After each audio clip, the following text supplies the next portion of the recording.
Assalamualaikum warahmatullahi wabarakatuh. Nama saya Priska Amandasari dengan BP 021. Pada video kali ini saya akan menjelaskan tentang noun dan pronoun. Yang pertama itu noun atau kata benda. Noun adalah kata benda yang merupakan salah satu jenis atau kelompok kata dalam bahasa Inggris. Definisi noun. Apa sih noun itu dalam bahasa Indonesia?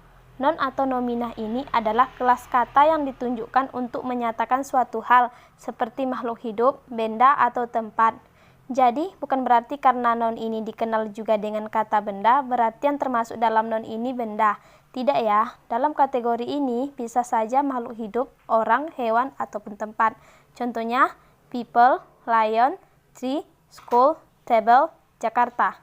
Yang kedua adalah fungsi noun. Fungsi noun yang pertama sebagai subject of verb atau subjek yang melakukan atau pelaku yang melakukan kata kerja dalam sebuah kalimat. Contohnya, Rudy is sleeping. Nah, Rudy ini merupakan noun yang berfungsi sebagai objek. Yang kedua ada direct and indirect object atau objek langsung dan objek tidak langsung.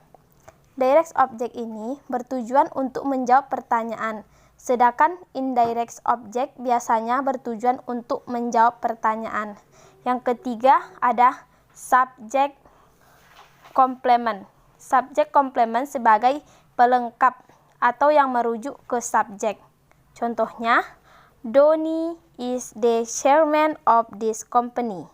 Donny sebagai subjek, the chairman sebagai subjek complement.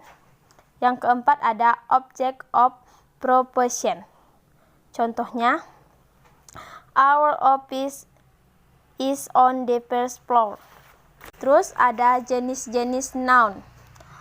Jenis noun ini terbagi menjadi 3, yaitu concrete noun adalah noun atau kata benda yang dapat diamati oleh panca indera.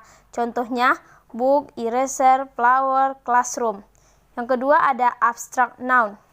Adalah noun atau kata benda yang tidak diamati oleh panca indera. Contohnya happiness, emergency, motivation. Yang kedua ada countable noun dan uncountable noun. Adalah kata benda yang dapat dihitung dan terbagi menjadi 2. Yang pertama ada singular atau tunggal. Contohnya a book, one pen. Yang kedua ada plural atau jamak. Contohnya books atau cats. Uncountable noun adalah noun yang tidak dapat dihitung. Contohnya milk, sugar, cell. Yang ketiga ada common noun dan proper noun. Common noun adalah noun yang mengacu pada hal-hal yang masih umum dan penulisannya tidak menggunakan huruf kapital. Contohnya person, city, mount. Proper noun pada umumnya penulisannya mengharuskan huruf kapital. Contohnya Julie, Bernard, Steg, John. Yang kedua ada pronoun. Pronoun adalah kata ganti yang memiliki fungsi menggantikan posisi kata benda. Contohnya Andy plays football with Ardi. Definisi pronoun adalah kata ganti yang jelas atau lebih spesifik. Terbagi menjadi subjek, objek, and possessive. Subjek ada 7 yaitu I, you, we, they, she, he, it. Sedangkan objek me, you, them, us, her, his, it. Possessive artinya kepemilikan. Terbagi menjadi 2 yaitu adjective dan pronoun. Pronoun adjective. Terbagi menjadi my, your, their, her, his, it. Contoh possessive adjective adalah my book, your book, her book. Possessive pronoun terbagi menjadi mine, yours, ours, theirs, her, his, its.